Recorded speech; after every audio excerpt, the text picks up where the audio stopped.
आर्यन के फंक्शन से अभीरा को साथ लेकर अरमान, मायरा और मेहर की सारी प्लानिंग को तोड़कर वहां से बाहर निकल जाता है। सुपरहिट सीरियल ये रिश्ता क्या कहलाता है का ये अनोखा और धमाकेदार ट्विस्ट दर्शकों और फैंस के लिए काफी कुछ नया लेकर आने वाला है। आखिर ऐसा क्या हुआ कि अरमान अभीरा का हाथ पकड़कर सबके सामने संगीत फंक्शन से बाहर निकल जाता है? आइए जानते हैं। आर्यन और दिशा के संगीत में जहां सभी लोग काफी खुश थे, वहीं मायरा भी बेहद खुश नजर आ रही थी। जब सारे फंक्शन पूरे हो जाते हैं तो मायरा और अरमान की परफॉर्मेंस होती है। इसके बाद मायरा अपने पापा से वही बात मांगती है जिसका वादा उसने पिछली रात लिया था।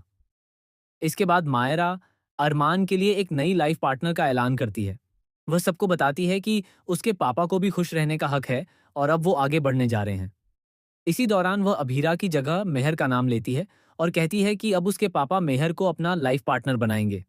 लेकिन मायरा को यह नहीं पता था कि अरमान के लिए अभीरा की जगह किसी और को देना नामुमकिन है। मेहर को सामने लाकर मायरा सोचती है कि उसके पापा उसकी हर बात मान लेंगे, लेकिन वह ये नहीं समझ पाई कि अरमान और अभीरा एक दूसरे के बिना अधूरे हैं।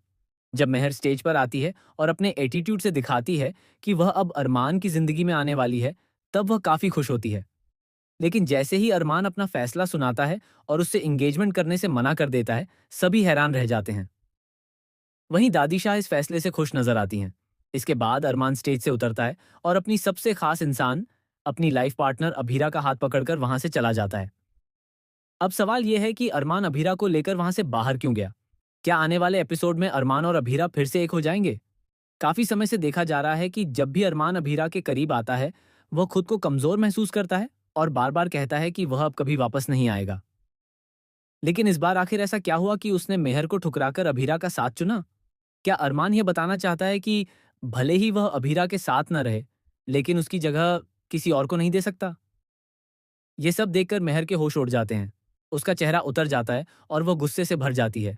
मेहर के मन में अब कुछ खतरनाक करने का ख्याल आ रहा है, लेकिन उसे यह भी पता है कि अगर उसने दोबारा कोई बड़ी गलती की, तो इस बार उसे बचाने कोई नहीं आएगा।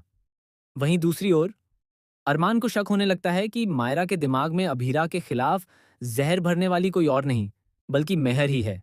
धीरे धीरे सच सामने आने लगता है और अरमान को समझ आ जाता है कि उसके और अभीरा के अलग होने की असली वजह मेहर और उसका झूठ है। जल्द ही मेहर का सच सबके सामने आएगा, उसका पर्दाफाश होगा और उसे अपने किए की सजा भी मिलेगी। अब देखना यह दिलचस्प होगा कि मेहर आगे क्या कदम उठाएगी अरमान और अभीरा को अलग करने के लिए, और क्या अरमान और अभीरा फिर से एक हो पाएंगे? आपको क्या लगता है? अपनी राय कमेंट में जरूर बताएं और ऐसे ही धमाकेदार ट्विस्ट जानने के लिए चैनल को सब्सक्राइब करें।